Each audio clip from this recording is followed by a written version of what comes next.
Hello everyone! Welcome back to the Console Gaming League. You could not get rid of me today. I'm back on the broadcast with Dexatron this time. We've got a fantastic game for you here. We've got winners finals for the NA Console Open Tier playoffs here. Yeah, and Joker, we have a good one on our hands here tonight. It is the Heroes Party taking on Red Team, two of the best teams here in this NA Console Open Tier throughout the entire regular season. And up until this point in the playoffs, it has been nothing but smooth sailing for them. It has been nothing but sweeps for both these two teams. Yeah. Are we going to see the same, more of the same here, or are we going to see something different? If you caught our EU stream earlier on, there was something a little bit different. We saw a map 5 banger going the way of Mizuchi Esports. Are we going to be seeing that, or is it going to be more of the same? Are we going to see some dominance come out from one of these two teams? I don't think we're necessarily going to see a sweep in this series here tonight. Maybe a 3-1, but I could see a map 5 series as well. I mean, both these two teams really good in the regular season, like I said. I mean, you would think that another team that's not going to be necessarily mentioned here at the moment would have been here, but they are not at the moment. It's these two teams, and like I said, two really good teams. I could see another map 5 banger, but I feel like we're going to see a 3-1 matchup. Yeah, I'm leading towards that, the 3-1, 3-0 type of matchup today as well. I think it's going to be really hard for Heroes Party to go against Red Team. Yeah, I mean, Red Team is in both the console and the PC, and they are making a run in the PC bracket right now, open tier, that is. Yeah. They look incredible over there, and now, I mean, most of their players are originally console players to begin with, so now they're on that home turf again where it should be something a lot more comfortable for them. And again, you look at how they've been playing so far this entire season, only having really one trip up against Shortbus, but other than that, it's been great for them. It really has been, and they've been able to do it without that star DPS player, Hopeful, who I think is only really coming around for the PC games, because again, they're not here when they're facing console teams. And I mean, that hasn't been a problem for them because they have just such great DPS on the roster in Hey I'm Zero, in Leo, and in Mori as well, that he can fill the void that is left by Hopeful when he's not here. Yeah, I mean, that's one of the best things about this red team is the fact that they are a very deep team, and it's not like when you lose someone and you have to have the sub come in, you're just hoping that they can somewhat do as good as that person they're coming in for. No, everyone on this team can be subbed out, and whoever's being subbed in will perform at the same level as who they're coming in for, and that's what's really great about them. But, I mean, we're talking a lot about red team here, and, I mean, they deserve the praises of it. But Heroes Party, I mean, they are here right now. A very good team in the regular season as well, and one that I honestly thought could make this run here to the winners final. No, I definitely agree with you. I really like the Heroes Party squad as well. Water and Easton, the support duo, is huge for them. And I'm excited to see that. I don't know if we have the roster scenes up quite just yet. But when we do, we'll actually get to show you the full rosters and get everything for you, for your viewing pleasure. Which yeah, and Heroes Party, just like Red Team, another kind of deep team. They have people that can come in and perform just as good as the players they're coming in for here. So maybe, depending on the map, we might see a lot of swaps. I feel like, especially with both these two teams, Red Team, I know in the past with both console tiers and PC tiers, they do like to make subs pretty frequently. I think Heroes Party is that way as well, but if you have a hot hand, I don't think you're going to sub them out. Yeah, okay, so we don't have the rosters, things happen. But I will let you know who we have going in before we head into the game to start it off. We've got Galaxy smurfing Scatter, Water, and Easton for Heroes Party. And then for Red Team, we've got Hey I'm Zero, Leo, Rosa, Goldia, and Jacko.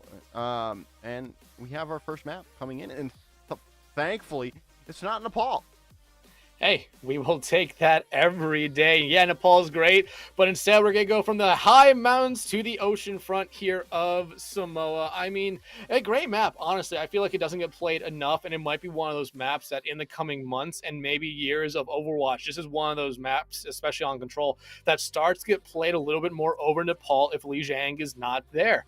A lot of different comps, a lot of different, kind of play styles you can't play, but that's just normal with Control maps here. But the difference in the maps is what I really like. I mean, you have the one that you're seeing here in the preview where that point is on the low ground essentially, and everyone fights for high ground.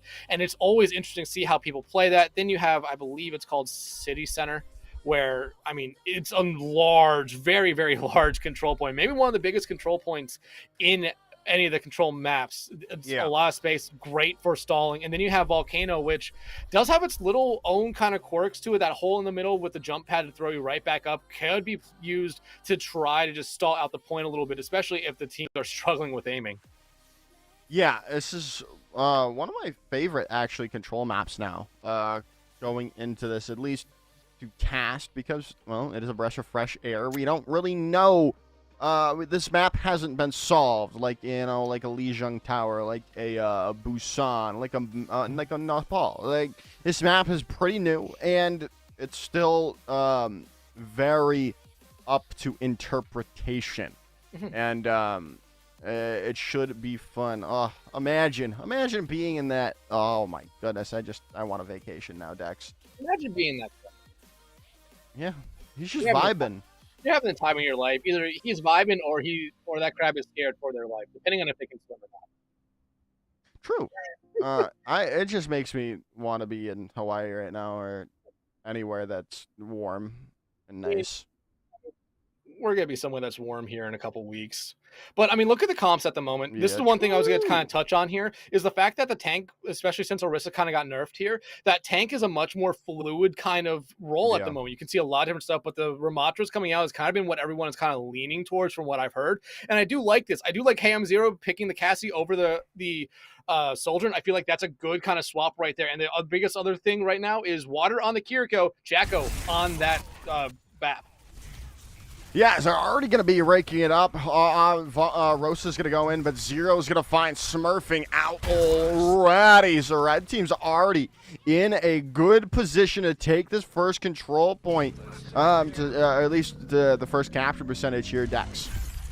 Yeah, and Red Team just able to be a little bit more aggressive, knowing that they have that immortality field that can allow Rosa and Leo and Zero to take that space, and Rosa was able to take it right there, Zero finding the shot there. As now, as Hero Party comes right back in, what are they going to be looking for here? Because Smurfing was the odd one caught out there again in that first fight. It definitely is. Now the fight's breaking out yet again. Leo's very low, gonna have to rotate away, get some health. Now they're able to get in, but Rosa's very low as well. Immortality field has to be burned, but it's taken down immediately, and so is Rosa quickly afterwards. But a lot of people on the Heroes Party are very low as well. Can they get it going a little bit further? Leo's going to be able to find Galaxy, and still the Heroes Party haven't been really able to pressure the point. Finally getting that pressure, but still nothing to go in on. As though they are going to find Smurfing. Water's popped the Kitsune Rush, but is it going to be enough? I don't know. I don't think it is, because Leo has found 2 picks of their own, and they are going to be able to find one back. Galaxy's able to trade out the Tracer, but is it going to be enough? No, it's not. It's just not going to be enough. And I mean, Red Team did such a good job through that, especially with Water investing their Kitsune Rush in there. Heroes Party was definitely looking to win that fight there, but they were just kind of slow to get anything going. Jacko popping that that Amp Matrix as well kind of really stopped Heroes Party from finding the value off Water's Kitsune Rush. And now look at Water going over to the Baptiste here.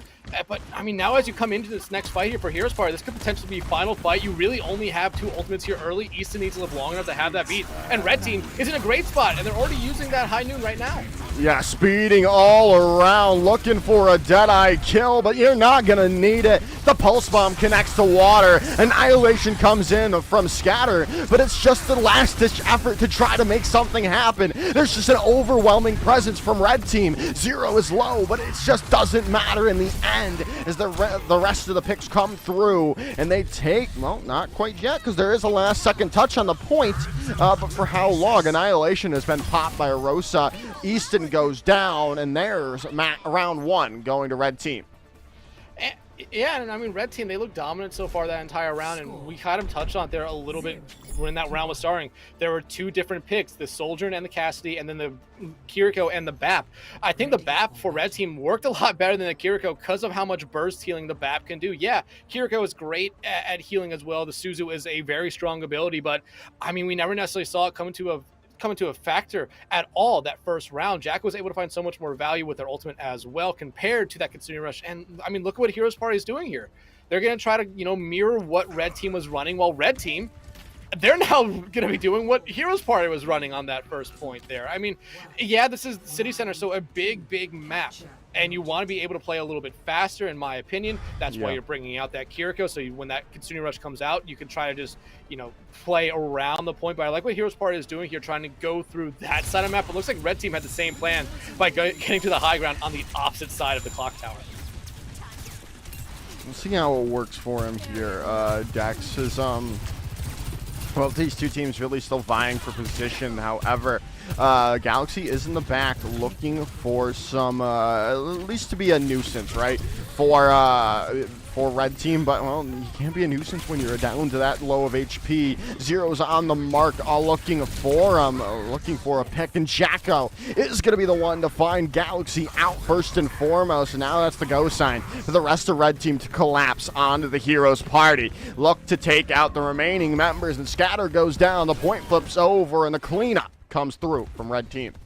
And Water not going to be able to escape right there. Will slow down Heroes Party, and Smurfing as well. It's going to slow down Heroes Party from really engaging back into this one as fast as they want. And I mean, Heroes Party make these swaps to what Red Team was basically running last map, hoping that maybe you're going to mirror and that would be the difference. But again, it really comes down to the Tracer battle right there. And it was Zero being able to find Galaxy out first. Yeah, Jacko found that kill, but that battle right there, that's always such an important one right now with how strong Tracer is. You get one Tracer out, the other Tracer has so much more freedom to do whatever they want. And look at Zero building up to a Pulse Bomb. They're going to have that here pretty early.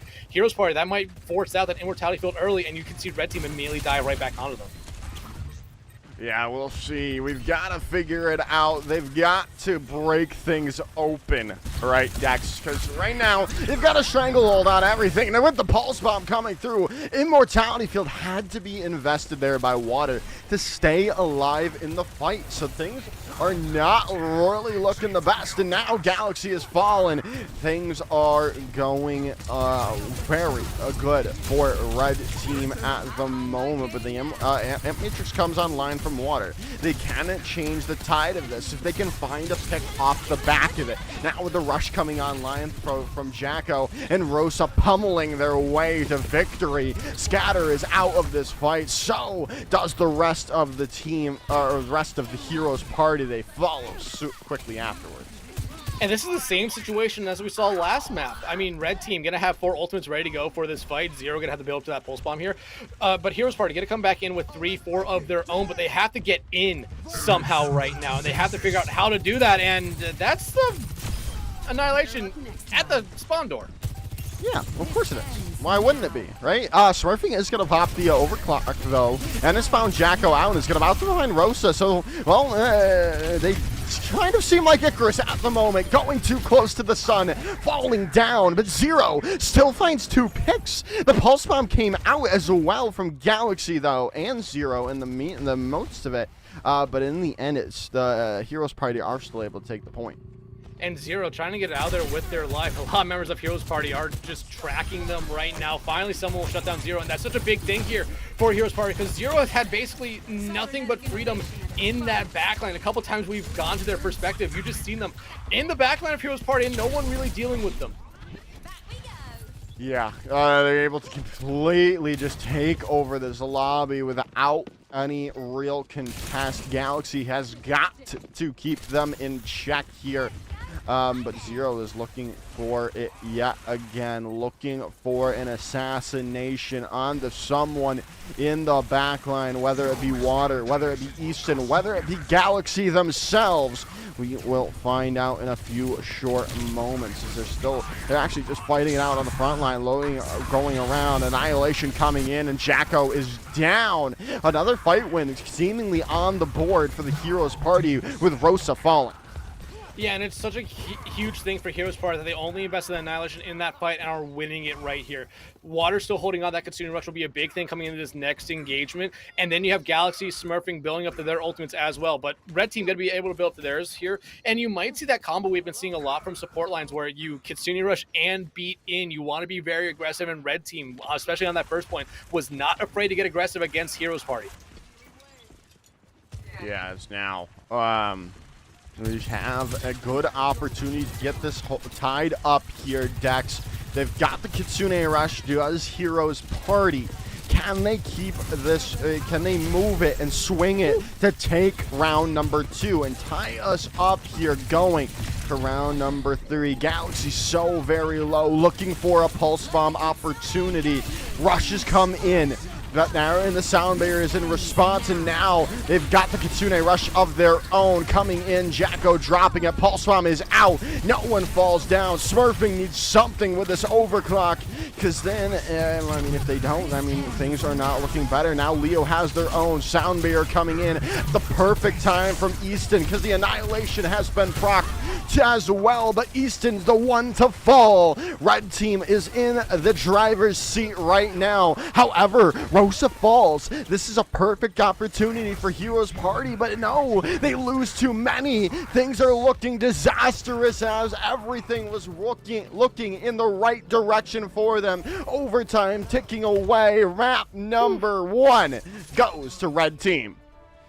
Yeah, I mean, that fight was back and forth there in that final one, but Red Team, the fact that Rosa was able to get that Annihilation was just such a big thing for them there, and Red Team was responsive to all the ultimates that Heroes Party was throwing out. They threw out the Kitsune Rush first. You saw them hold on to theirs for a little bit. The beat was the only thing that Heroes Party did use last, because Red Team did invest theirs pretty early, but it was that Annihilation that really came in clutch once that beat for Heroes Party started to fade away, allowed them to start pressuring them off the point, retake the point, win the fight, and then win the map there, Joker. Yeah, they're looking good. I mean, again, there is a world though. We saw some good plays coming in from the Heroes Party there, Dex. A world there where if they keep they caught that pick on a Rosa, and they thought everything was going their way, but I think it's just a little bit of things that need to click right for the Heroes Party, and I think they can easily tie this series up going into Hybrid.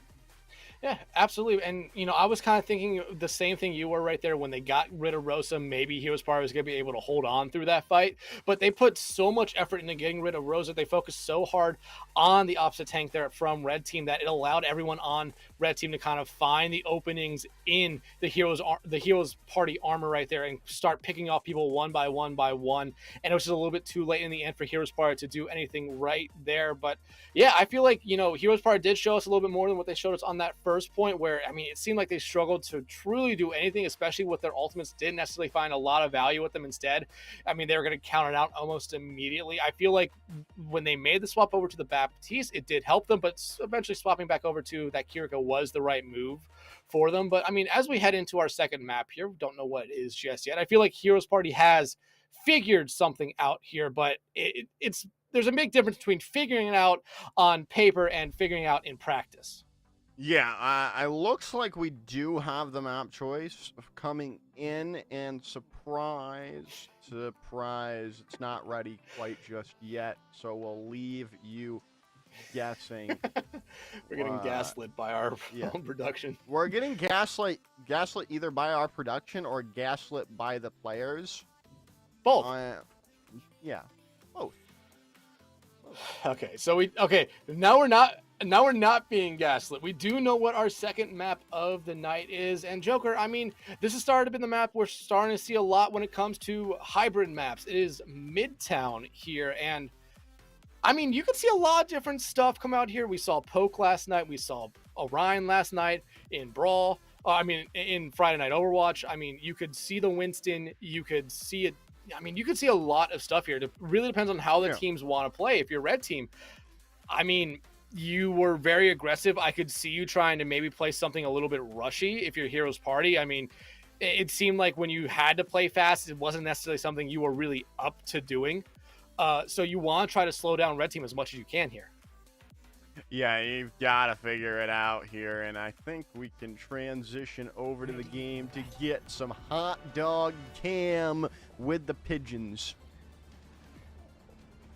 That is a big hot dog. It is a pretty big hot dog. Or are they just small pigeons? Are we sure that's a hot dog and not like one of those long donuts? Chopped cheese? Be a chopped cheese. What is chopped? Okay, I don't want to know what chopped cheese is. Let's talk about what we're seeing here right now. Let you know what a chopped cheese is. So it looks like water and complex. That's interesting. But we're seeing the Kiriko Lucio here from Heroes Party. We're seeing the BAP Lucio from Red Team. This is exactly what they ran on the first point. And Red Team looked dominant on this. It was only when Heroes Party, started to run what they were running on that first point of Samoa where they finally started to even it out a little bit. So it's going to be a lot of pressure here on Complex and Easton to make sure they keep Scatter alive, because you have to kind of play aggressive going up in this Ramatra duel. I'm going to let you know what a chopped cheese is after this fight, and let everyone else know, because how about during the break? No, right after this fight. Okay, I'll do it in the break. Just, you make sense, Dex. That's why you're the thinking guy, and I'm just the words guy. But, right now, the Heroes Party are trying pretty well. They've gotten a presence on the point, right? That's what they need the most. But now they're... Wait a second. The overlay's messed up. Red Team is attacking, not the Heroes Party. But hey, right now, so yeah, Red Team's in a pretty good spot to take this first point already, Dex, as they've found the first pick, and they've already gotten they only needed really one pick, maybe it's maybe two now. Now they're finding even more, and that's going to allow for Red Team to take this first fight. One fight and done for Red Team there on the first point.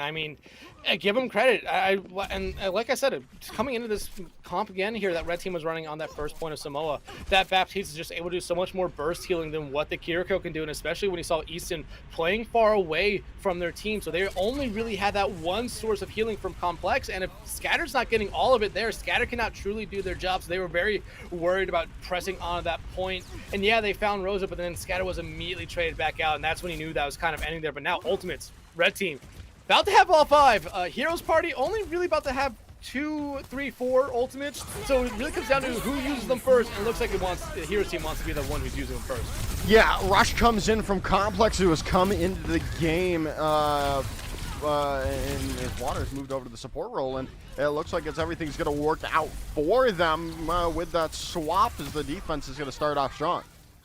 Yeah, and honestly, if you're Heroes Party, you are actually very, very happy with that fight there. Red Team also invested 2 ultimates, found no value with them. Nothing from the Pulse Bomb, nothing from that Amp Matrix, mostly because Water was right up there, slid up there and jumped right next to Jacko, forcing them off of that high ground where they had popped that Amp Matrix, so they found no value. Dueling beats and annihilations will be on the table for this fight here. Ham Zero, though, will probably end up using that Deadeye just to build some space here for Red Team. Is now coming into this. Rosa has the Annihilation available, but Scatter's the one to pop it first. And Jacko is a little bit too late to get, Goldia is a little too late to save Jacko. But Easton got it. Ajax in the midst of their beat. They're not going to be able to stay alive because Rosa had popped their own Annihilation. Zero does go down, so it is still an all-out dogfight on this point. And right now, the Heroes Party have the numbers advantage, but the cart is getting a little bit more progress every now and then. And Rosa might get caught out here, though. Gonna have to force into that Nemesis form to try to stave off Galaxy. Keep on pushing forward, and Leo finds Complex out with the Pulse Bomb, continuing this push forward for Red Team off the back of it. And Red Team, I mean, they're coming up on an Amp Matrix here. Heroes Party can re-engage here with the Kitsune Rush and maybe the Overclock, but losing Galaxy, I mean, that puts a lot of pressure off that backline for Red Team, so you might just see Cap or .2 capped here for free. Yeah, might not. No, that was Scatter coming back. They find a pummel. They take down Leo. Now the Overclock comes in from Water, and Goldia is down. This is perfect chance for Heroes Party to come back. They do lose Water in the end, but after finding 2, that's all you need in the world. Heroes Party stop them on the doorsteps of Grand Central. And still over 2 minutes here for Red Team just to push this cart to the rest of Point B. And Heroes Party going to be coming back up onto Ultimates here. Easton's going to be a little bit behind on their beat, but Goldia, they're kind of even at the moment. But Red Team, I mean, they have no Ultimates. They're going to have to win in a dry fight. Galaxy will be able to build to a Pulse Bomb here. And, I mean, Pulse Bombs haven't necessarily been something that have been finding the kills. But right now, both the Tracers not necessarily looking for kills with them, just looking for util output. Water finding the pick onto Zero is huge, and now everyone on the Red Team is running for the hills, running for the fences, trying to get out, but Rosa is down, and things are looking better and better for the Heroes Party. Yeah, you knock off 30 seconds right there. You don't use any ultimates, and now you've built up to that Annihilation here as well. If your Heroes Party, Easton should have the beat as well some point in this fight. Red Team, though, they're coming up on their own beat and their own Annihilation. I would not be surprised if we see that combo again from both sides. We saw it last time, and it was Red Team who won out with it, but they ended up losing the fight. And Joker, Galaxy is lurking. Yeah, Galaxy's lurking, almost found that pick. Soundbayers come in thanks to the Annihilation popped by Scatter, and Scatter is now dead and gone back to spawn. Still, there is an opportunity for this to go in. As the Soundbayer comes through from Easton, trying to hold on to this. They've got an opportunity, but now with the Annihilation being popped, this should be all but over. Yeah, Scatter swapped over to the ball, tried to get in the stall, but I don't think it's going to be enough. That's too tall of a task for the Heroes Party. Yeah, I mean, the ball could have been something that stalled out there for a little bit. If Rosa was not mid-Annihilation, a great pick off there by Zero does buy them a little bit of time here to push that card for free without that Tracer pestering their backline. But, I mean, you see Scatter go right back over to the Ramatra. That's the right pick here for them. But now, look at Red Team. 3 ultimates on the board. Heroes Party only truly has 1. I mean, they are in a much, much better spot right now. Red Team is to kind of just push this cart through the train station right here and just have a lot of free opportunity to do it, because there's not much that Heroes Party can do to respond to it. Yeah, as now they come into this, rush comes through, Water finds Goldia yet again. The rush is there from Jacko, but they're already gone back to spawn as well. Things are, again, looking good for the Heroes Party. They find the fight win, and it's 1:10 on the board for Red Team. Yeah, and if you're Heroes Party, you're really happy about that. 2 ultimates were invested there by Red Team, the Rush and the Bomb from Zero. Again, the Pulse Bombs really haven't been finding any value so far this entire series. But now, you're Galaxy. You have a Pulse Bomb. You want to be able to throw it on someone like Goldia, someone like Jacko. Try to find them out early to give your team a little bit of an opening here. Because now that ultimate economy has kind of evened out, and maybe Heroes Party has a little bit of the better one here with Water, and especially how they've been doing with their overclocks, they could be scary here.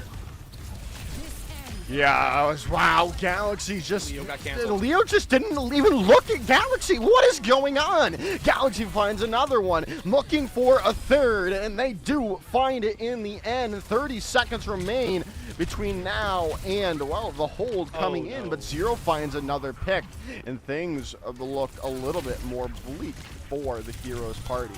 Yeah, especially losing Easton right there. Heroes Party has to back up, just regroup, allow Red Team to push this cart a little bit. Yeah, they're gonna have the pulse bomb, but Heroes Party, look what they have. They have a pulse bomb of their own. They have that overclock of their own. Water, like I said, been scary on this Soldern so far this round, and Scatter so close to annihilation. That could be something that wins you or stops Red Team from completing this map.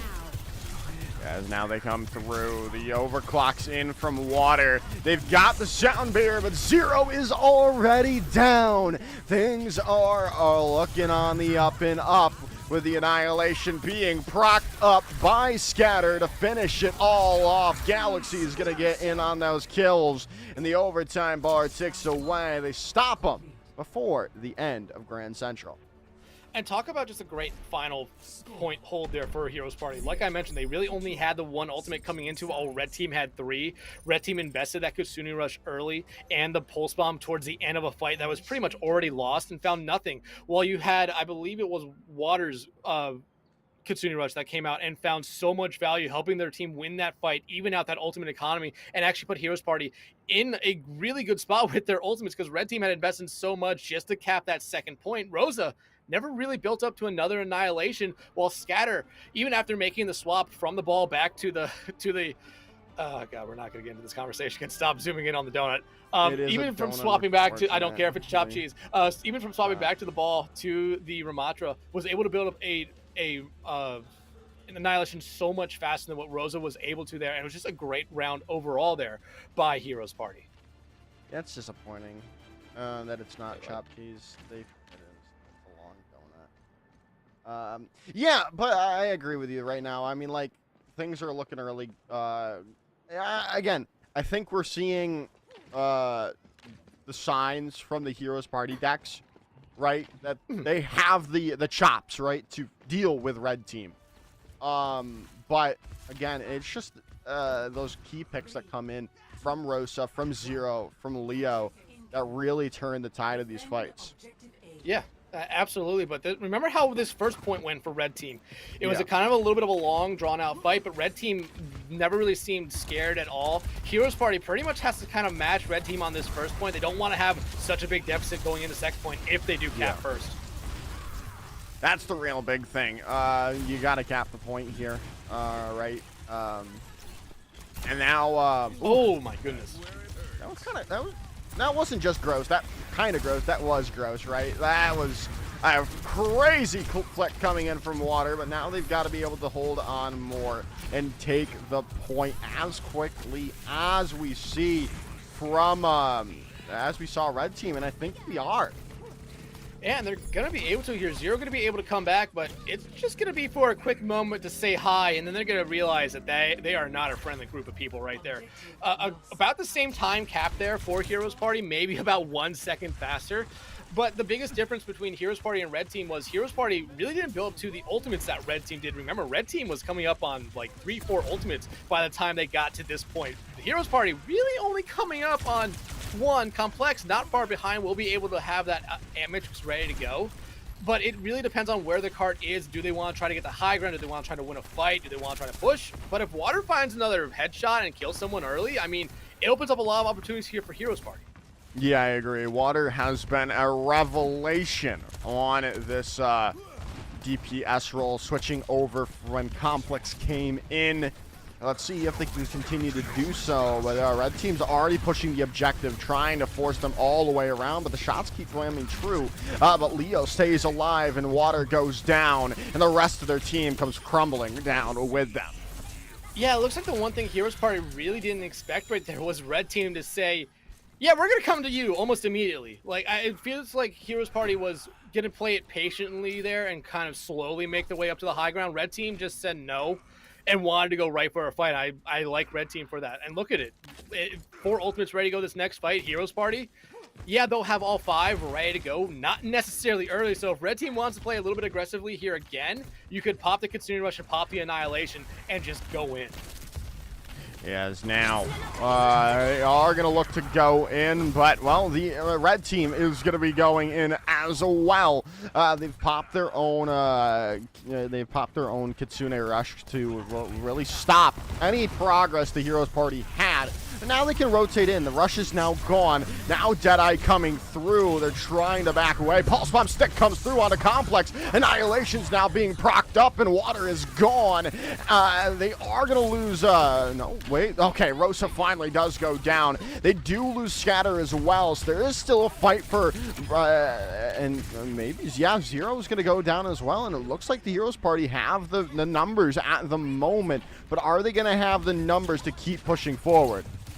I mean, they're going to have to fall back here in a little bit just to allow the time for their tank to get back, but they will have the beat and the pulse bomb. Red Team, though, basically going to have the same thing. Leo, though, that overclock going to be a little bit more valuable than that pulse bomb, but the beat from Goldia is going to have to be what really keeps them alive in this fight, because, again, they like to play aggressive, and if they can catch Heroes Party off guard again, they're in a very, very hard spot to get back to. They are indeed. They've got to rotate down and get to the point. Sound barriers come in from Easton with the overclock being procced by Leo onto the point. But do they find the picks as Goldia does find Easton out? And the sound barrier found something, right? Like, I'm not just misremembering something. The right? sound barrier, I mean, Easton did invest that sound barrier right there, but it was a much better job by Galaxy, in my opinion, to kind of shut down Leo's overclock, because Galaxy was up there just kind of distracting Leo from really finding anything with it. All right, the sound barrier did land, though, right? It hit 4. It hit 4. Okay. I was like, I thought there was another Ajax, and I would have lost my mind. But, you know, I was just losing my mind because I do remember the sound barrier actually finding something. But, you know, who's also finding something? Complex with a kunai finding 2 headshots and opening things fully up for the Heroes Party here, Dex. And they're looking really good going into point number 3. And Joker, again, I said this on the second point of Samoa, but this is just the first round all over again here. I mean, Heroes Party has basically been matching Red Team T for T so far. 3.5 minutes on this final push. It's almost the exact same time that Red Team had here. And they're not in the same situation, though. Heroes Party gonna have 4 ultimates to go here. Red Team gonna have 4, so it's gonna be pretty even. But the Pulse Bomb gonna be saved by the Suzu from Complex.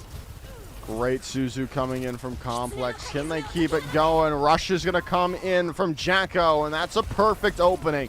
Scatter is gone, and the rest of Heroes Party are going to retreat as Leo goes crazy for 3. Yeah, I mean, you don't want to see that necessarily happen if you're Heroes Party. I think once Scatter fell, you just need to try to turn tail and run, save as much as you could. Easton, I understand, did not necessarily have that opportunity to get out, but you had opportunities for everyone else too. You still lost 1. But now 4 ultimates in your back pocket here. Red Team really only has 2. If you can find an early pick, maybe you go in off that, but the Kitsune Rush is gonna be the first thing that's used here. Yes, now comes in. Zero's found Water early on as the rush has been invested into this fight. They've got to find a pick. They do. They find Zero. Now, the Annihilation being popped by both Scatter and Rosa. They find another one. Goldia is down, but is it going to be enough? It might not be with Galaxy falling. They're just battling it out. The war of attrition. But finally, Water comes in with an overclock, taking Leo down, but they catch the hands of Rosa in mid-flight. But still, it looks like the Heroes Party are going to win it out. You cannot go down if you're Goldia here. You've got to be able to recontest this. Goldia needs to get out of that room. They've got to find a pick. It's so close to the end now, Dex. And I think Scatter focusing on Hey I'm Zero right there for the moment was a big mistake. It allowed Goldia to live. Now a minute 20 on the clock, 6 meters to go here. They're investing ultimates on each side. That is now the pick coming in onto Zero is huge from water. Leo's got to find something with this overclock. They need to stop them in their tracks, or it's a tied series going into map number 3, and there it is. Galaxy goes down. Another one bites the dust. Easton goes down, and that's the hold coming in for Red Team. And they needed to back out there. I mean, look at what they have. They have a Consumer Rush and a Pulse Bomb of their own. They're not far away from another Annihilation. If you stayed in that fight, Red Team would have been able to kind of even out here. They're going to have a beat and a Pulse Bomb here and are close to Annihilation, but Scatter just getting it before Rosa is going to be such a big thing here because they're going to have to combo it with that Consumer Rush from Complex. Galaxy, though, if they can find something with their Pulse Bomb here, it's going to open a lot of doors for them. It really will. Oh my goodness, water so low. The chase down comes in from Rosa. They do not have a chance to build up to that overclock. Pulse Bomb's out. Rosa's all alone. They can still take them out, and they do. And now the Annihilation coming in. Sound barrier's there. Easton is down. Still, there's an opportunity for either of these two teams to take this fight. Whoever can find this next pick, and Leo finds it. Galaxy's down. Goldia comes down. That Scatter's the one to break the back, and Red Team take map number 2. Oh, and Heroes Parties had members buy the cart, but they were all trying to make sure they kept the Ramatra alive. I don't blame them from doing that, but you were winning the fight there. Just keep that overtime wick alive. You probably end up tying this series here, but Red Team doing what they had to do there at the end to make sure they go up 2-0 in this series, putting them one map win away from a spot in the grand finals. Yeah, things are looking good. I mean, the Red Team is that caliber team. We thought they were it was probably going to be them and Short Bus, but Short Bus took that early L early on. So it's now the Heroes Party and Red Team in this winner's final. Can the Heroes Party come back, though, is the real question. Now, Dex, before I send to a break, I will let you know what a chopped cheese is. It is a so you know what bodegas are, right? Yes. Okay, so it's a sandwich coming from a bodega, right? It's typically made on a grill with ground beef, onions, adobo, or other seasonings, and cheese, all of which are chopped together on the grill as the meat and the onions cook and the cheese melts. It's served with lettuce, tomatoes, and condiments on a hero roll. It's pretty good, I will say. Dex, don't give me that look. We're going to see you right after this short little break.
gone insane, everyone. Welcome back to the game.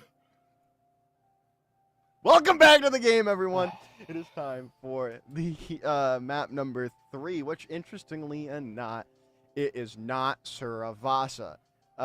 We are headed into New Jug City. Dex, you gotta stop giving me those disappointed looks. It makes me feel bad. Just makes me feel bad. I've disappointed Dex, and now I feel bad. I mean, hanging in New Junk City here, Joker. I mean, you have to look at how Heroes Party really played on Midtown, and they looked really good. Maybe even they should have won that map.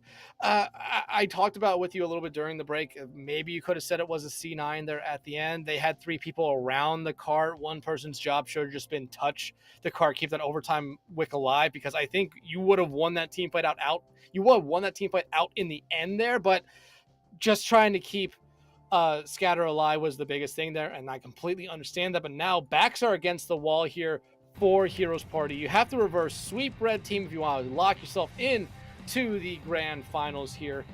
But heading into New Junk City, I mean, you were surprised we were heading here. I'm not necessarily surprised. A lot of teams have been picking this map recently, and I think it kind of does fit into what these two teams have been wanting to play so far, which is the Ramatra. But Scatter's showing us a ball. Never mind. There we go. I think this is kind of a debate. I agree with you. I think it was just more of a. I don't hate the map. It's just I like Suravasa more, right? But yeah, it looks like we are gonna see just the difference in. No, it's gonna be a full mirror here, Dex. And I think that's the best thing. I mean, from what we've seen, actually, no, I do like Complex going over to that Baptiste, because so far, in my opinion, Baptiste has been a little bit more of a valuable pick at the start of rounds. We'll probably eventually see them go over to the Kiriko, but I like the Baptiste at starts of rounds because you have that immortality field, and especially with how aggressively these two teams have been playing, that immortality field can buy you about maybe an extra second of being alive, but Scatter doesn't have that. Yeah, no, they don't have an extra second. They don't have any seconds, actually. As they come in, red team has already found another pick, and they are going to take this first point pretty handily. And they're going to be able to find water as well. I mean, Heroes Party going to have to completely fall back here with that stagger come out on the water. Not going to be any really big swaps from them this early on. I mean, Scatter got picked out, and then red team was able to kind of just, you know, hit that flanking angle that Heroes Party was trying to use there. So they were really in a tough spot to do anything. But if you're Heroes Party, Scatter, you got to maybe tone back that aggressiveness a little bit. Got you kind of punished right there. You have to kind of play near Easton, and then Complex will be able to do that burst killing. Yeah, it's now they come into this. I mean, Zero's already looking for some kills, but it's going to be Leo to start it off yet again. Complex goes down, and this might honestly be the first point going to red team, especially if they get some late kills on to the Heroes Party as they're trying to run away. But there goes water down and out. I think there's really no chance for a full recontest for the Heroes Party. No, not at all. And honestly, if you're Heroes Party, I mean, this could be a time where you make some swaps. But, I mean, they're coming up on ultimates. At least 3 of them are. Scatter and Easton would be the only ones that you could argue might need to change here, but they're going to stick on it for one more point, and red team has a huge advantage because it's on their side of the map. But as you can see from this overhead angle, Leo close to a pulse bomb, going to be flanking here in a brief moment. Heroes Party, though, I mean, they're going to have a pulse bomb and a high noon of their own. It depends on when they use them. If they need to buy space early, I would expect water to be popping that off here very early. Yes, now they still have to hold on to this, right? They've got ultimates. Oh my goodness, do they have ultimates to go into on this? But right now, that high noon we saw from water didn't really amount to much, and now Leo's looking for a stick, and there they go. That's immortality field only granted them life for a moment, and now yeah, the total collapse comes in from the rest of red team while that was happening on the high ground. And look at it like this. 2 ultimates used for Heroes Party lead to no kills. 1 ultimate used for red team leads to 1 kill onto probably the most important character on Heroes Party right now, which was Complex. And Complex going over to that Kiriko, foregoing the amp makers they had ready to go. Heroes Party is walking into a very, very difficult fight here. 4 ultimates ready for red team, and which one are you going to see first? I would say probably the Deadeye from Zero, but it could be Jacko popping that Kitsune Rush. Want to play a little bit aggressive, which we have stated throughout this series multiple times. Red team, they love to be the ones that throw the first punch. Yeah, I agree. And while speaking of punches, there comes out the pummel. Now the Annihilation coming on board. Annihilation in response from Scatter is there, but is it going to be enough? Rosa's very low, though. They can have to finish this out. Golia, where's the sound barrier? They actually don't need it. They find Scatter. They find Smurfing as well, and they hold on to the sound barrier. And that's point 2 right there. That's point 2 right there. And look at what red team's going to have for the first fight in point 3. They're going to have a beat. They're going to have a Deadeye. They're going to have another Pulse Bomb. The Heroes Party making swaps here. Scatter going over to the Wrecking Ball. You're coming up on 3 ultimates as well, but you need to live at least the first half of a fight here. You need to find some opening. Give yourselves a little bit of breathing room here, especially as Leo is very, very far away from point. Yeah, Leo very high away. Deadeye is coming in, and they're... Oh, my goodness. Almost finding East, and Scatter's made the swap over to the Wrecking Ball as well. Pulse Bomb came through from Smurfing. Not going to be able to find anyone. The Jacko is down. Now the rush comes in from Complex. Sound barrier in response to hold on, but Water is found out Zero. That should be the hold, or at least the point coming to the wayside of the Heroes Party here with the picks wrapping up. Yeah, and like I said, Heroes Party, they just needed something to go their way there. They found an opening pick and gave them that space to really go in. Then they committed, a couple ultimates, all the ultimates they had ready to go. I do like this ball swap here from Scatter. It's a make or break moment. You have to reverse sweep this map to keep this series alive and to keep that reverse sweep alive. Red team, though, they're going to come back in with that Kitsune Rush. I would imagine that's what's used first, and well, that's all going on, all that craziness. Leo's going to be looking for that Pulse Bomb stick, probably on someone like Easton. Scatter finds Goldie out. That's a huge pick. You don't have that speed boost to move your cast around any longer. You have to kind of wait it out unless there's a pick coming in from red team here, right? They might just give them get this up to about 99% or so.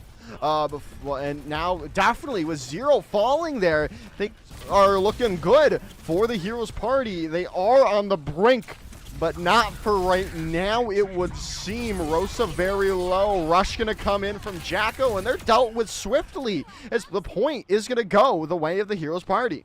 Yeah, and them using that Kitsune Rush right there was just a little bit too costly, in my opinion. Everything for that fight kind of hinged on whether or not Rosa was going to live or not, and once Rosa died, they invested that Kitsune Rush. You're seeing the swaps come out from red team now, and Goldia going over to this Brig is really just to shut down Scatter, who's just been rolling through red team, kind of preventing them from doing a lot. But look at Heroes Party right now. Going to come up on all 5 of their ultimates.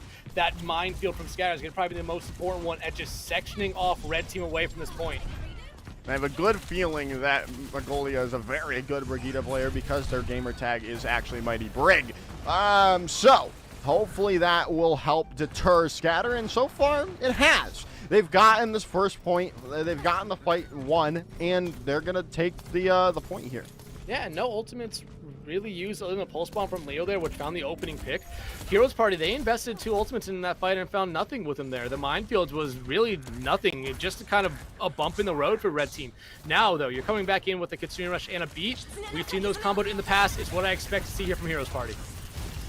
As now the fight's breaking out. Rushes come in from Complex, but the aggressors are red team. With Rosa getting a little bit over aggressive, and gonna pay for it with their life. In the end, they are going to find another pick. Zero's going to go down. This is a perfect chance to flip the point back into the favor of the Heroes Party. But the rally, like you said, coming in at a very odd time. Goldia is going to find Water. Now Complex goes down. Jacko's popped the Amp Matrix, and they are going to find 4 picks. Smurfing's going to go down, and the team kill comes in after the Pulse Bomb did find Leo.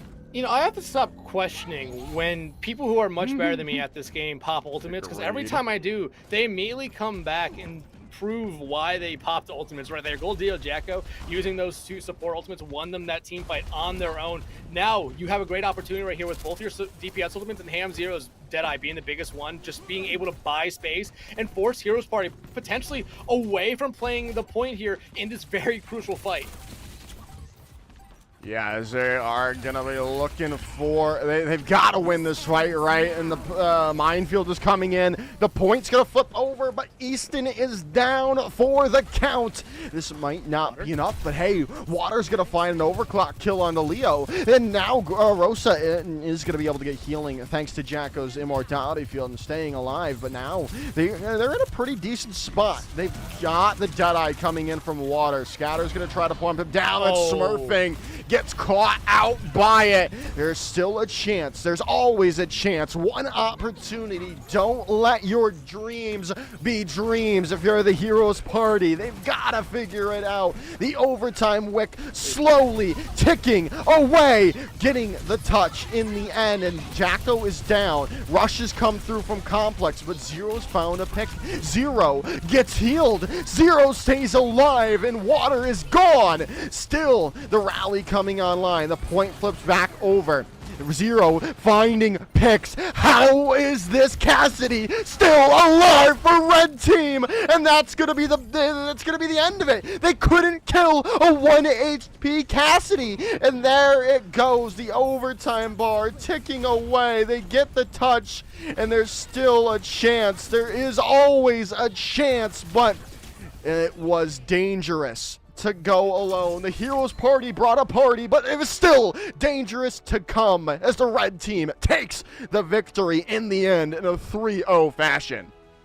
Yeah, Joker, I mean, it was just a great showing here from Red Team, and honestly, they just showed how resilient they are. Heroes Party in these final 2 maps really did show them a little bit of a tough hand, and honestly, you could argue Heroes Party should have won Midtown. Were starting to get the building blocks here on New Junk City to potentially start taking that one back into their control, but every time Red Team had one player kind of just show up and shine through a fight that they were definitely not supposed to win. Goldio with that rally to make sure that really Heroes Party did not get too much on that point there, won that team fight, took control of it, and then basically from there on out, you saw Heroes Party having to play very defensively, very safe, because they knew if they lost a fight, it was probably the end of their run here in the upper bracket.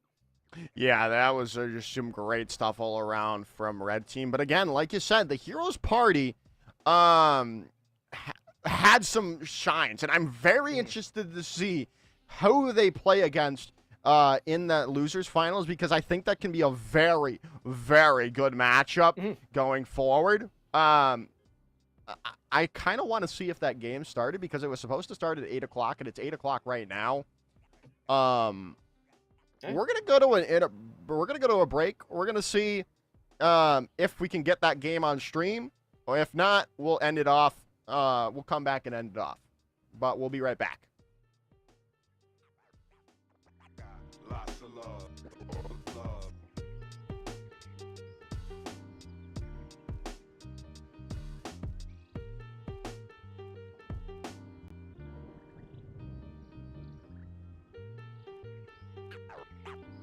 Got lots of love.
All right, everyone. It's a spur of the moment decision, but we're back here with another matchup for you in the lower bracket. This is the matchup in the lower semifinals, I believe is what we call it, or is it lower round 3? Lower semis.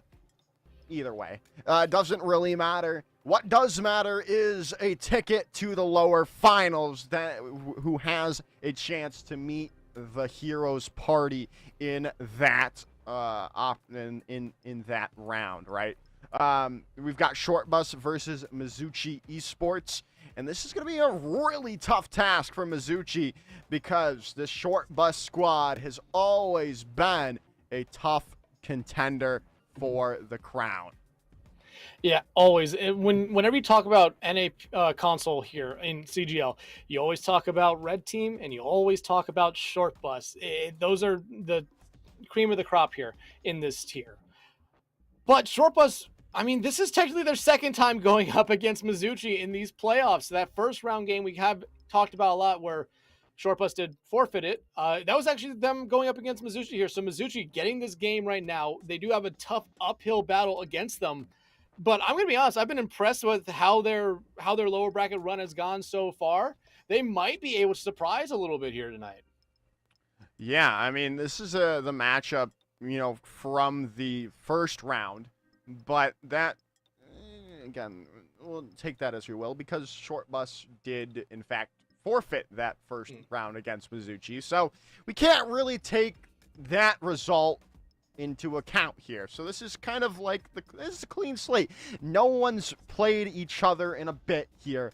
So I mean, this should again, it is just going to be really the test of can you keep Akaza in check if you're Mizuchi Esports. We saw it earlier. If you were there for the EU stream, they were able to do it. I believe it was. Let me find the name for you all. It was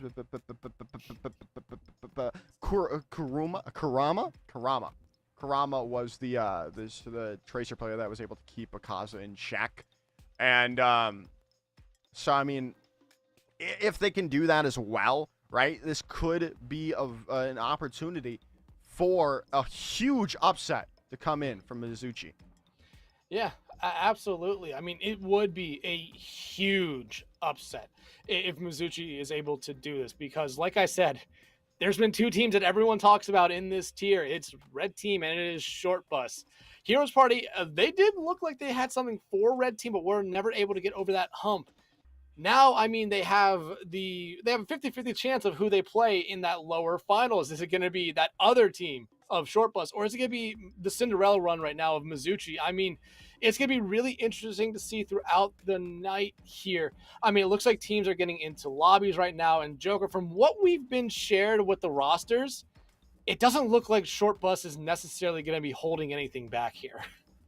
Yeah, not much is being held back. Maybe energy is not there, though, so that is something. Ryan Guy is also not playing. But I mean, Fabendo is still a very good support player, right? Ricky's a great support player. Dinks is a great DPS player as well. So, I mean, it's not out of the question that they're still playing a top, a top, 50 council team? Top 50, maybe you could probably even start lowering that a little bit. Top 25, yeah. Potentially. I'm saying just like players in general. Yeah. Because this is probably a top 2 console team. Unless a team just kind of miraculously forms out of thin air and just... Yeah, but I remember looking back at past team sheets here for Short Bus, and I think they have 10 players on their team, so they have a whole sub team on that bench that could probably still do really good if they were their own team. But hey, Joker, we know what our first map of the night is gonna be, and it's Deja Vu all over again. We're heading to Samoa here first. Again, I know you love to see that. I do indeed. And I want to bring back to that. You said they have like 10 players on the roster. It's almost the same as Red Team. They have 10 players on their roster, and 10 players. The other 5 would be a top 4 team right in the console open tier, but they want to get that win. They want to get that victory. And they've joined up with Short Bus, which currently the names are backwards. Yeah, the names are backwards. Mizuchi is in blue, and Short Bus is in red. And this is one thing I kind of talked about a lot in our first series of the night, the difference in tanks. The fact that we could see a lot of different tanks throughout the series, but we really didn't. It was all Ramatra, and that's what you kind of see Short Bus coming out here with. Ramatra starting to take over that spot of Orisa here a little bit, but I do like Glizzy here back on this Diva. It allows him to maybe play a little bit more aggressively, trying to shut down that back line of Short Bus. That's a crazy name. Oh my goodness. Only in console decks. Only in console do you get names like this. Or Valorant, right? But we'll see how it goes. They've already been put onto the back foot. Dinks has already found Dance M2 out of the fight.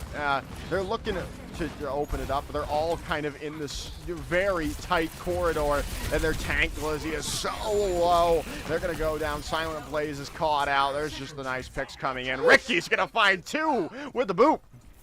You get 2 with the boop right there. It might have been a little bit of an assisted boop off the map, honestly, because I would not be surprised if those 2 members of Mizuchi were just trying to get off the map and respawn as fast as they could. Ricky just wanted to get their name in the kill feed there a little bit, but I do like this swap here from Mizuchi. Going over to the Malga, I know a lot of people don't necessarily like seeing Malga get played still, but it causes Short Bus to maybe make some swaps here. If Glizzy is able to find value with it, able to melt down someone like Nakaza or someone like Dinks, who honestly in that first fight was able to find so much value on the cast. Yeah, very good stuff. Already up to the Deadeye and popping it already into this fight. It's going to find Medic. Now Blaze goes down as well as they've made the swap over to the Mauga to try to deal with something. Trying to find anything to deal with Short Bus right now. And one ultimate used by Short Bus right there. Dinks found Medic and then immediately found Silent Blaze right after that. A great start for them. And now 3rd life here from Mizuchi, 3rd different tank for Glizzy. I mean, they're trying to find something that slows down the cries here. They need to just find someone, and hey, finding Dinks is a good pick-off.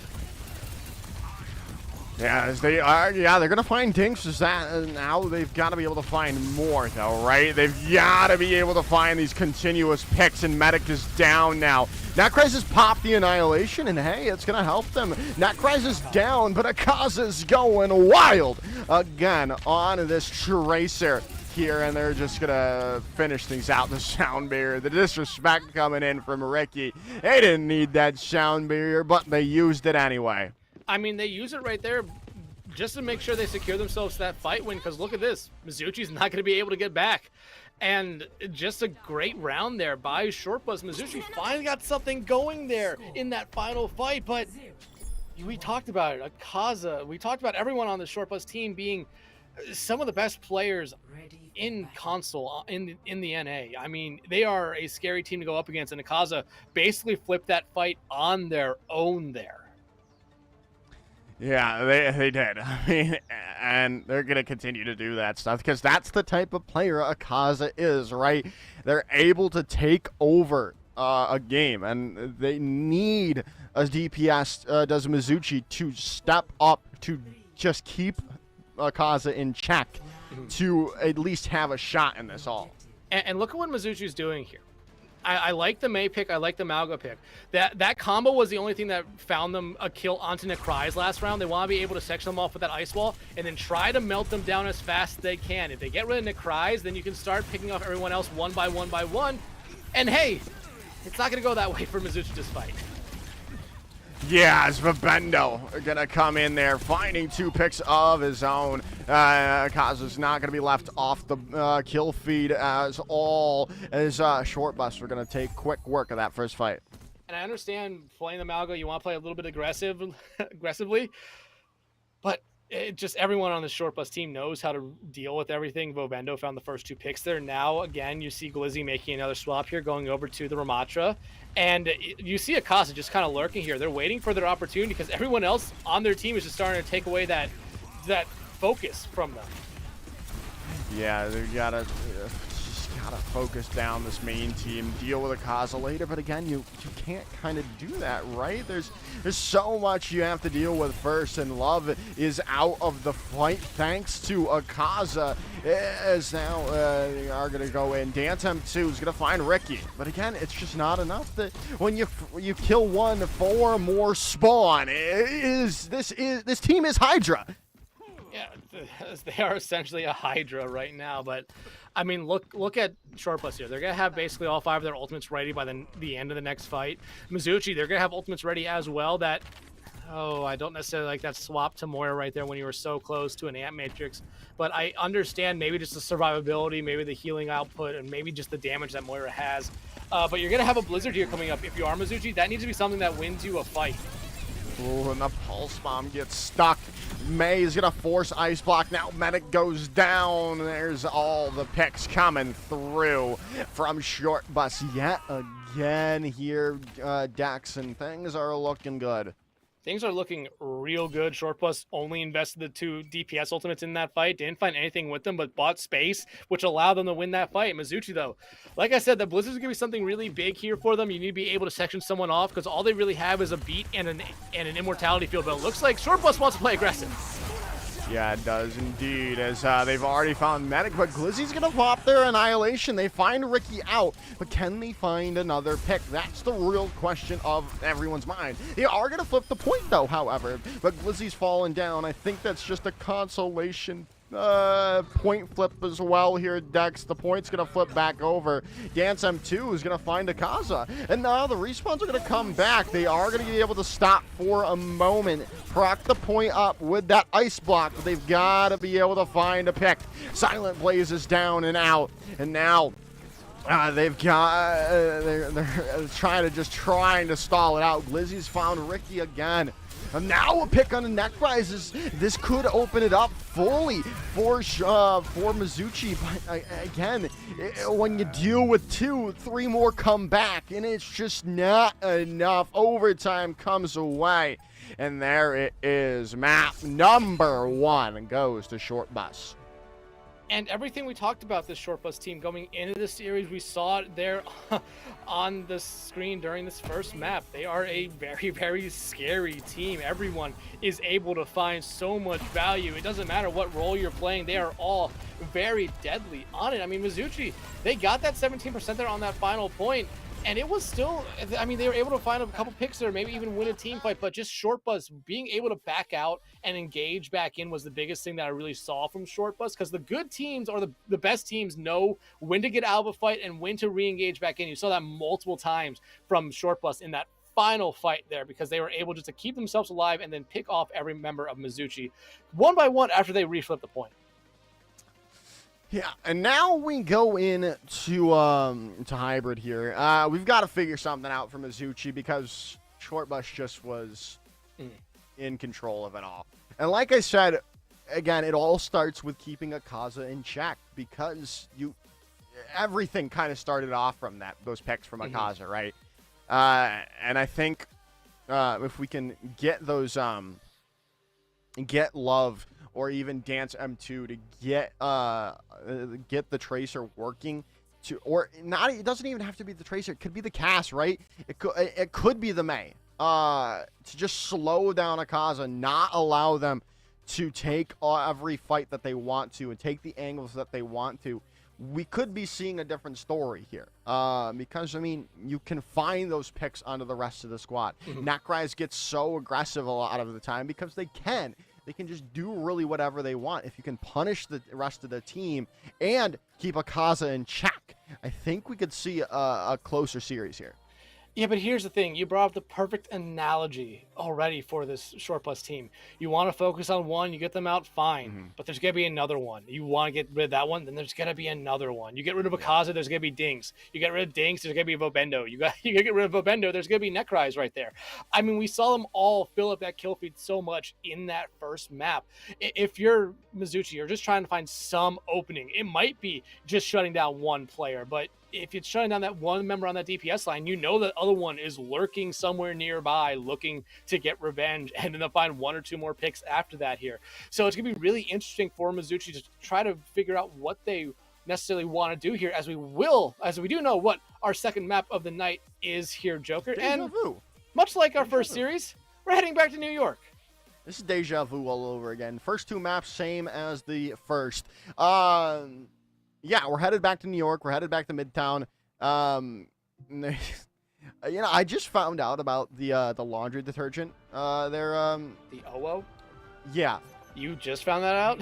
I didn't know about it, and I wasn't gonna say it earlier. And then you said it. We can clip that. Clip it. Clip it.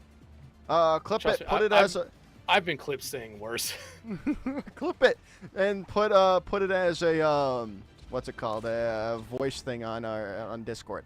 Okay, but well, people clip that for your own pleasure there, Joker. Let's look at the comps here. I mean, look at Mizuchi here. You have the Ramatra coming back out here for Glizzy. Dance going over to the Cassidy. I do like that, and Love on the Tracer. That is kind of the standard DPS comp at the moment. Short Bus, they're basically running the same thing. Mizuchi, the only big difference is this Illari. And in my opinion, that is just there to try to have a little bit more damage on the side of Mizuchi Esports here. They want to be able to land those headshots, maybe have Love clean them up here. Glizzy needs to take a little bit of space, but Short Bus, they want to play fast. And Akaza on this Symmetra, you're going to see the TP into the Firehouse. It's interesting that Short Bus decided to keep the attack phase going. Would have thought, they would have wanted to just shut everything down and make this as quick as possible, but maybe they want to make it a show.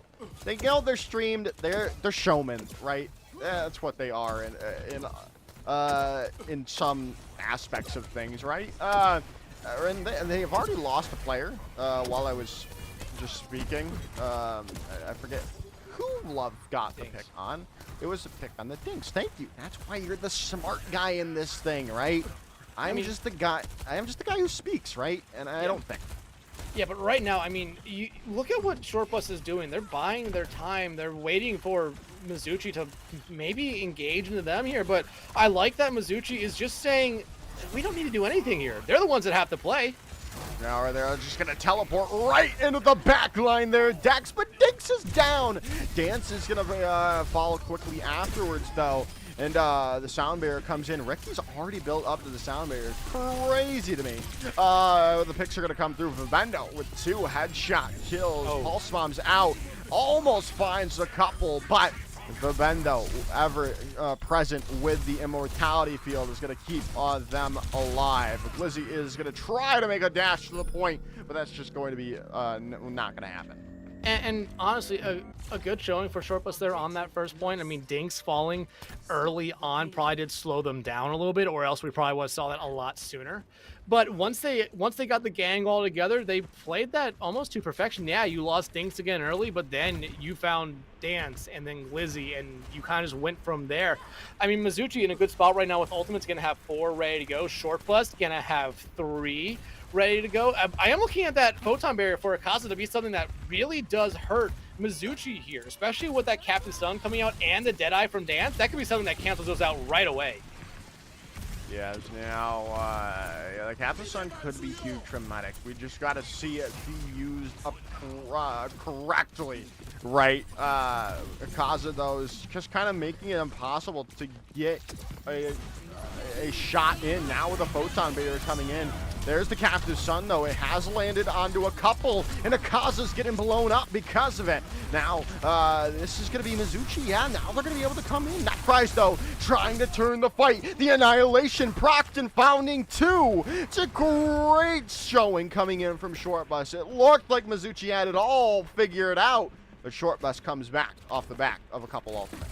Yeah, like I said, in between maps, Shortbus knows when to disengage and re-engage, and that was a perfect example of that right there. Mizuchi, though, they're going to have a Pulse Bomb and Annihilation coming in this next fight, and if you're Shortbus, I mean, Ricky's going to have the beat. That could be something that keeps you alive throughout that Annihilation.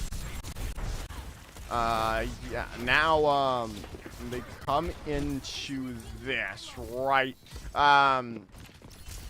They've got to figure it out. Glizzy's got the Annihilation available to come in and get the first pick into this. They've got something going. They've got people low decks. They've just got to find the picks, and they do. Vivendo's out. Neckrise is going to quickly go afterwards. And there's the hold coming in yet again from Mizuchi.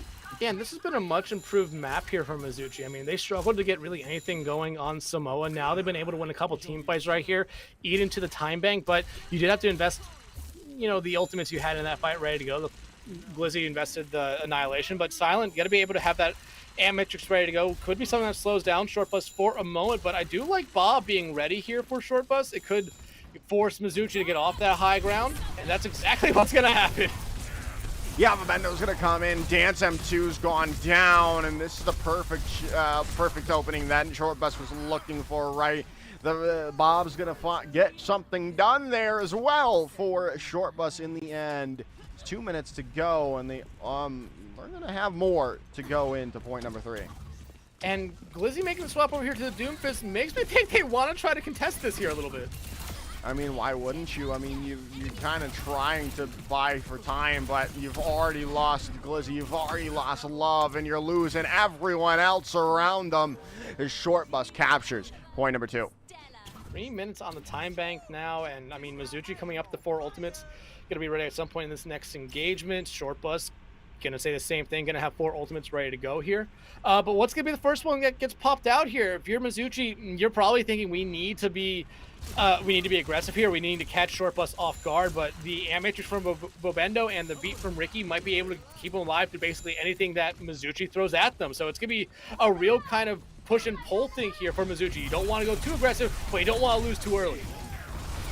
Yeah, now they've got to come in. Here's Dance is going to find a pick, but it's just not going to be enough. Coming down the elevator shaft, Neckrise with the Annihilation just takes them for a ride. And that was with 2 of them, Dex. Yeah. And like I said, Mizuchi, they wanted to be aggressive, but they didn't want to necessarily go too early. them all going up to that upper floor right there kind of did hurt them, because that's where the majority of Short Bus was, and they made them pay almost instantly. If you are Mizuchi, though, the ultimate's in your back pocket, you are in a good spot. Yeah, you've got to figure it out here. You've got to get the win here to try to get that hold, but you've already lost Dance M2.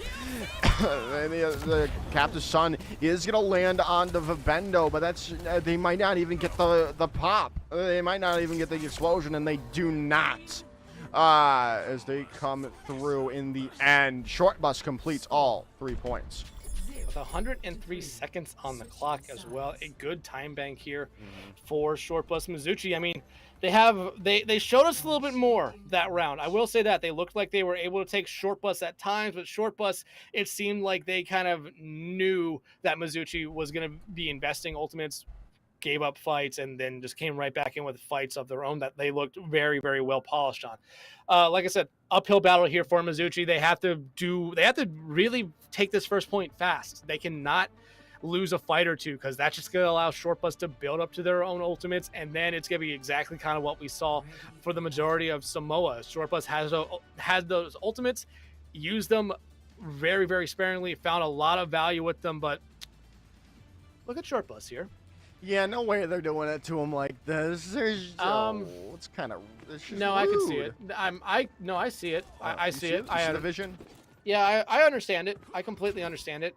But Mizuchi, they're showing us the Orisa, and everyone's talked about how the Orisa nerfs have really hurt her as an overall character and her playing ability. But honestly, you could still use Orisa. You just need to invest so much into keeping the Orisa alive. And I don't necessarily think those two supports that Mizuchi have are those supports to keep an Orisa alive throughout an entire team fight.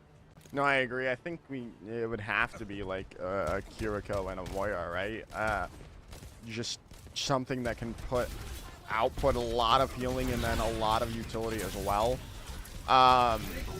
But yeah, especially with the anti-nade coming in already, just kind of allowing them into this room here, this laundry mat.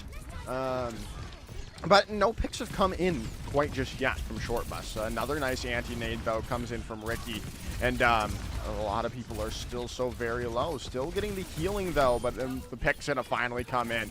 And Dinks and Akaza are the ones to find it. And that is going to be the fight one.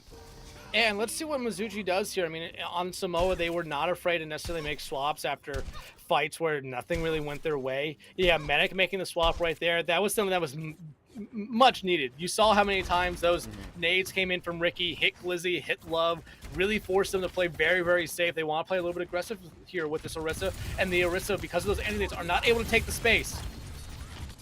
Yeah, they've got to be able to take the space away, and Dinks is able to climb their way to some health and stay alive for now. The Pulse Bomb comes in, and Glizzy's going to be able to stay away from their team. That was looking rough. They were backpedaling into the rest of their team, but still Akaza, ever present, ever aggressive, ever the assassin. Still able to find those picks, but they are going to find two. Love is going to be able to find a pick with the Cassie, and then might be able to find another one with Deadeye coming in. Nutcries is down. This is a perfect chance. Now Mizuchi has been able to make their way to the point. Yeah, but there's still members of Short Bus around here, and Glizzy going over to this Doomfist. I do like it, but you need to start playing point right now. 3 members of Mizuchi on point is exactly what you need. They nanoed Akaza. Oh no. This is the true raid boss. This is the true protagonist, #1 from Akaza, but they only find one pick in it all. But again, they're just going to show that they don't need the nano boost, right? They just get rid of it. They farm in. They just one-clip dance, right? That's just incredible stuff coming in from Akaza. And in the end, Mizuchi do complete almost 2 ticks on the point, though. Yeah, and I mean, if you're Mizuchi, you just need to win one more team fight from here on out just to cap this first point. But the hardest thing is that Short Bus has 3 ultimates, and Mizuchi really only has a Kitsune Rush. And honestly, if you're Mizuchi, you just try to get a fight here where Short Bus has to invest some of their ultimates here. You don't want to use the Kitsune Rush on its own here. Yes, now they come in as Akaza's already found one, but Nutcries is the one to find the most in it all, and trying not to be done. as this is going to be, yeah, the fight going there. 60 seconds remaining, and Dinks has made the swap out of the Widowmaker. And honestly, like I said, if you're Mizuchi, you weren't necessarily expecting to go into that fight and win. You fucking maybe you were thinking you could, but you did force out that Kitsune Rush and the Pulse Bomb from Akaza. You're about to have a beat and a Kitsune Rush of your own here. That will allow you to play a little bit fast, and hey, you got rid of the demon. They've got rid of the demon, but there's a huge ante coming in yet again. Medic, though, has found another pick, and now this is its perfect chance. Akaza has a chance to get back from the point, though, but no. Neck rise. No, I mean, I respect Necrise for going after Silent, but I mean, sometimes you just make mistakes right there. Mizuchi able to get the first point here. It keeps their map alive, but they're still walking into a very, very difficult high ground to take against Short Bus. But look at what Mizuchi has here. Because of how disjointed that fight was and how hard Medic popped off, they have that double support combo. They're about to have that meteor strike as well and a blizzard. They're in a really, really good spot here just to take a fight on Short Bus. Yeah, let's see here now with the rotation already coming in. Kaza's out, back with the recall. Soundbear comes in from Silent Blaze, though. There's still a chance as Love is going to get caught out by Dinks in the end, but Glizzy almost finding a pick, but the anti-nade coming in from Ricky has just been too clean to stop. The Suzu's going to save the life of Dance for only a moment, in just a moment, as Akaza still continues to just keep on pressing W, looking to get in as they come in. They nano in Dinks as well. They're just looking to finish it off here. Yeah, the Electric Cowboy finds a pick, and that is going to be the hold coming in, perhaps, with Love finding that late pick. Yeah, and onto Akaza again, gets rid of a lot of that pressure from that Tracer, and you see what Short Bus is doing here, backing up, knowing that Akaza's not there. But, I mean, if you're Short Bus, you're very, very happy about that fight. You forced out a lot of ultimates from Mizuchi. You built up a lot of your own and really only invested a Pulse Bomb and a Nano. And look, Akaza already has that Pulse Bomb back. Mizuchi really has nothing other than this Kitsune Rush, but I'm looking for the opportunity for them to really use it into Short Bus at the moment. Rush is going to come in. There it goes. Deadeye from on high. Oh, almost finding something, but Glizzy and Love are going to be able to take down two. That's huge. And now they're going to be able to find Dinks as well. The Rush is going to come in from Medic to try to clean this up fully. Necrise is still alive. Going to be able to get the healing from that Meteor Strike passive. But still, they might not have enough when Necrise is found Medic. The Pulse Bomb stick comes through. Necrise is gone. And this looks like a Mizuchi are going to be able to move forward. The Pulse Bomb was not necessarily needed there to find Necrise, but I completely understand wanting to make sure you get that Doomfist off the face of the earth there for a couple of seconds. But you hold on to the Pulse Bomb for this fight here. It allows you to get potentially force out that Suzu very early on, but Akaza has a Pulse Bomb of their own here, and this could be final fight if Mizuchi loses it. It really could, as Dance M2 is down. Pulse Bomb comes through. Akaza finds no one. But again, Akaza doesn't need the Pulse Bomb to find people, right? The short bus train is going as fast as they can. They take the fight in the end, and now they're up 2-0. Yeah, I mean, this bus here is just rolling at the moment. And like we said, Joker, coming in this series, Mizuchi Esports had a tall mountain to climb. And I'll be honest, they have really improved in the two maps we've seen them play, but they haven't been able to get over the hump just yet of this Short Bus team. They need to figure something out here, but it might be a little bit too late for them. But like I said, yeah. Joker, and you said it a lot on New Junk City, if there's a chance there, wow, I'm not remembering what you were saying. what if there's a chance, there's a way, right? Like, yeah. I don't even know what I've said, right? I'm forgetting it too. Like I say, Dex, I just say things that sounds kind of smart, but you're the smart guy in this thing, right? We're gonna head to a little break. Sad. That's not good. I know it's not good. Where's Billy when you need him to be the voice of reason? Yeah, he's in Dallas watching CECC. We're gonna be right back after the short little break, though. Don't go anywhere. You're not gonna want to miss the conclusion of the series.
Welcome back, everyone. It is time for our next map of the evening. We've got Sura Vasa as our flashpoint game mode here, Dexatron. Joker, I can't hear what you're saying, man. You're muted. Oh, I am muted. Oh, I imagine everything still came through on stream, but I couldn't hear you. But repeat everything you just said. Oh, we're going into flashpoint. We're at All Sura right. Vasa. Yeah, so again, Mizuchi Esports picking Suravasa here. Finally, not seeing the exact thing we saw in the first series, but Suravasa, I'm trying. I mean, it's a map you see a lot here. Mizuchi has been all over the place with their compositions tonight, especially on the tank side. But I feel like they finally did figure something out there on Midtown to slow down Short Bus, not completely stop them, but slow it down. And that is a start here for Mizuchi. Yeah, and again, this is the perfect chance. Like we saw from last night, right? With when we were on the desk with Headrammer, he said it's always Flashpoint that we see a victory come in when it's least expected, and I think that's where I think this is. It definitely is in the cards for that to happen again here. Oh yeah, absolutely. I mean, that Flashpoint is just one of those game modes where teams can just come back for absolutely no reason, and it just seems like it happens more often than not on this map itself. Too bad it's not Friday, or these Gators would be a lot cooler. True. But I mean, Mizuchi, like I said, they've figured out how to slow them down a little bit. They just have to figure out how to completely stop them now. And I do like this Doomfist pick from them if they stick with it. If they stick with it, I think it's something that could work, especially with what Short Bus is kind of running here. Unless Necryze is able just to hit throwing knife after throwing knife after throwing knife, I think Glizzy might be able to have a little bit more area just to kind of play around if they get rid of that turret as well from Dings. It's going to help them out a ton here. Yeah, I agree. I agree indeed. I think, yeah, like I said, I think this is what we see from Short Bus. We see this from Red Team too. They kind of like to mess around a bit, you know. I'm not saying that these heroes aren't good. It's just kind of they're just kind of playing whatever right now and seeing if they can win. If they win, that's cool. If they don't, they always have next map to try and win it out. As Dinks is going to find Glizzy. As this is going to be Mizuchi taking this first fight, actually. I mean, if you get rid of Necryze, I'm going to say, yeah, it will be Mizuchi taking the first fight here and the first cap of the point, but Necryze is staying alive a little bit longer than probably expected there. Eventually, Dan's going to be able to find them, and Mizuchi will be able to cap point here first, and it doesn't look like anyone on Short Bus, never mind, was going to make any swaps there, but Akaza going back over to the Tracer, I do like that. Love has actually been a great start to this map on this Tracer, and they did really good on the last map as well here. But again, a lot of this comp from Mizuchi comes around Glizzy building that space and just kind of disrupting everything that Short Bus really wants to do. Yeah, as now we'll see if they can figure it out. The Gracie not gonna land. Commanding shout coming through. Still trying to find this first pick in it all. Dinks is very low at the moment. Gonna be pressured up by Love, but Akaza ever stalwart, finding the pick in the end. Shooting up to get that empowered punch. Glizzy is so low, they're gonna have to run away. Akaza chases him down, and like Mike Myers, but a little bit quicker. As Short Bus take back the point. And 80% is respectable there for Mizuchi, especially when you look at the ultimates they're going to have in this next fight, the Pulse Bomb, the Kitsune Rush, and the Meteor Strike. The Meteor Strike is going to probably be used to make sure Glizzy stays alive, and whether they want to invest it into something to get them out or get them into a fight is up to them. But Short Bus, they're building up to a Pulse Bomb, and basically all their ultimates here. But the Meteor Strike going to be invested here early. Yeah, Meteor Strike early coming in and not finding a pick, though. There's still a chance. Coming in is now because he's going down. Akaza's found another stick on the Dance M2, and the fight goes the way of Short Bus. Yeah. Oh, wait. Love finding a Kaza Wow. might open it up if Glizzy was going to stick on the Doomfist, but they're going over to the Junker Queen instead. Silent falling there means they won't have the speed to get back. So if Mizuchi really wants to do anything, it's going to be very, very difficult for them to, and it might come at the cost of an ultimate. I don't necessarily know if engaging into a fight here is the best thing for this Mizuchi team. Yeah, they're going to have to go into a lot of ults, and they're investing a lot as well into it.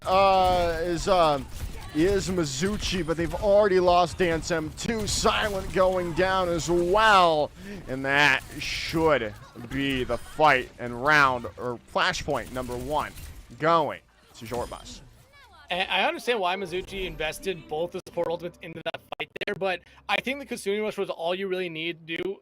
I don't think you were looking to go back into that point there and necessarily win a fight. You wanted to force ultimates out from Short Bus, which, hey, you did. You forced 3 out. But now, I mean, the ultimate economy is even, really, here.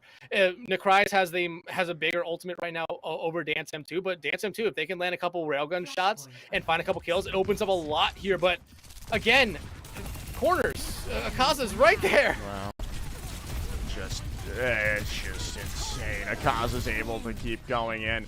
Another pick comes in. The Rampage invested by Necry's to find 2 as well. Point going, or the flashpoint going to Short Bus to start it off. Yeah, and I mean, again, Akaza's just been able to lurk in corners this entire, and in the backline this entire series so far. Mizuchi has to know they're somewhere at all points, and they're able to find an early pick on a medic, and everything went downhill there for Mizuchi. Yeah, Dance did find one with the overclock, but it wasn't enough there in the end. And now Short Bus, they did invest the Rampage, which is a little bit of a costly ultimate, but you won the fight, you won this first point, and you're probably already looking at least 50% no matter what. You lose the prize early. Yeah, Necry is going down. Is huge opening for Love and Co. here. They just got to be able to find. That's the pick is Akaza finds Dance M2. Wow. And now another pick coming in from Akaza. And Love, though, again, Love has been that sneaky little player for Mizuchi, continuing to. I know they've been able to keep Akaza somewhat in check, right? Deadeye coming in from Love, looking for him, and they find Dinks out, and they might be able to find more. Commanding Shout, saving him for a moment, and Silent Blade is gone, trying, fanning that hammer as fast as they can. As the Sound Bearer comes in, Kitsune rush in response from Medic, but Medic is down. The point flips back over to Short Bus. And again, another Kitsune rush invested here by Medic that almost finds no value. Instead, it really finds negative. They used it, and basically everyone on Mizuchi said, okay, we're going to engage into this fight, and they just walked essentially into their own deathbeds right there. But Short Bus, I mean, you're coming on. You did use the beat in that last fight. You have your own Kitsune Rush, and Dinks has what might be the best kind of defense here for Flashpoint, which is the Molten Core, and it looks like they're immediately just going to throw it at the doorway to the point for Mizuchi. Yeah, and there they go. Rampage is in from Glizzy. Dinks is going to get caught out, but the big thing is you need to be able to touch the point. No, Dex. No, Dex. No. No. And here's the thing, you don't know if Mizuchi was going to end up winning that fight there, but they were trading it out evenly, and they probably could have won the point back there. And considering that they had already capped it before, it might have been something very difficult for Short Bus to come back into. But we'll never know now because of the C9 right there. And look at the difference now in ultimates. Short Bus is going to have 2 ultimates ready to go very early on in this next Flashpoint. Mizuchi's not going to have anything. That pulse bomb from Akaza is going to be able to force out the Suzu from Medic, and then you're going to have Necry's right there to hit a Rampage. Yeah, as the Pulse Bomb gets stuck on from Akaza yet again on the Glizzy. Oh My goodness! Oh! What a Rampage coming in! As that is just going to go, yeah, it's just going to take everyone with them. Hey, what did I say? The Pulse Bomb is going to force out the Suzu, and the Rampage is going to come in. Hits 4, everyone dies. A good team fight there for Short Bus, keeping it very short. Mizuchi, Glizzy looked like they were considering the ball there for a moment, but decided to go off it. Love going over to the Widowmaker. If you can find a headshot early, find an opening pick, that helps your team out a lot here. But if you can't find anything with a Widow, I mean, it's really hurting your team more than anything at the moment. But Mizuchi backs her against the wall here, Down 0-2 in this map, down 0-2 in the series. This is the last-ditch effort for them. Yeah, this is looking rough. They've got to find something. No, and you can't have Love go off the side of the map. This is not good at all. Necrise, though, is going to join them jumping off the side of the map. But the team kill comes through from short bus nonetheless. Necrise tried to knife pull off the map, but the barrier stopped Glizzy from being pulled off. Glizzy now going back over to the Doomfist. Love on the Tracer. Their main goal here is for a touch. Looks like Love should be able to get that here. But Short Bus coming up to 3 ultimates. Mizuchi gonna have the Kitsune Rush. They need to make it worth something here. They do indeed, as there goes Glizzy down and out. The point did get flipped over, though, to Mizuchi, so they do live to fight a little bit longer, maybe only a couple seconds as the point flips back over. The kill feed turning red. Short Bus takes it, and the series in a 3-0 fashion. And like I said, coming in the series, when we saw the rosters, yeah, they're down a couple players, but this roster that Short Bus showed us tonight was not holding any punches. They came out here looking to have a fight and looking to have a quick one, and that's exactly what they did. Mizuchi Esports, like I said, they looked like they were able to slow them down a little bit on Midtown. They were able to win a couple fights here on Saravasa, but we came into the series talking about how it was such an uphill battle for them, and I mean, they made it up a little bit, but Yeah. the mountain was just too tall to climb. And I said it, Love looked sneaky good. I mean, Yeah. obviously, he's going to be outplayed. They're going to be outplayed because Akaza is just Akaza, right? But Love was able to keep Akaza in check a couple of those times. And that's when we saw Mizuchi be able to win fights. And that's really what they got to be able to build on going forward, going into the next multi-tier tournament. Which I believe is happening sometime in the fall. Don't quote me on that. I'm not Headrammer. I don't know when things are happening. Don't quote me on it. Again, Headrammer is the guy that knows everything. If you want to know when the next next multi-tier tournament is, ping Headrammer.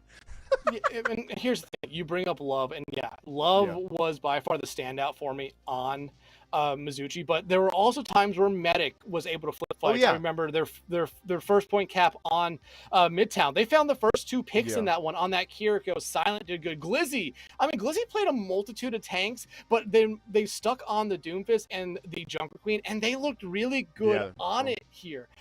And there's not a lot of bad that I can talk about with this Mizuchi Esports team, because considering that team on the other side and considering how good they are, like you said, Joker, maybe top 2, top 3 console teams in the country here or in the region here, they were going to have a tough time no matter what. And they were able to win fights. They looked confident. And like you said, going back to Love, they were able to shut down Akaza, a player that we came into the series talking about as maybe one of the scariest players in this tier. Yeah, definitely. This is going to be it for us, though. An action-packed, more than we initially bargained for, but 2 series of Overwatch. It was a fantastic afternoon. Yeah, join us tomorrow for MME versus Pot Friends. Did we get casters for that? Yeah, okay. Megalass is there. Got production. We just need another caster. Hopefully that'll be streamed tomorrow at 3 p.m. Eastern Standard Time. And then maybe we'll be back later on in that night, depending on if I finish my meal prepping in time for the 8 p.m. game as well. Thank you all for watching. It's been me, Joker's Rasm. That's been Dexatron. It's been the production side of things with Beam Garden and Orange for this map and the match, and then I believe Mara was there earlier in the first series, and then everything, the button pusher extraordinaire, MI Blizzard. Thank you all for watching, and wherever you are in the world, have a wonderful rest of your day.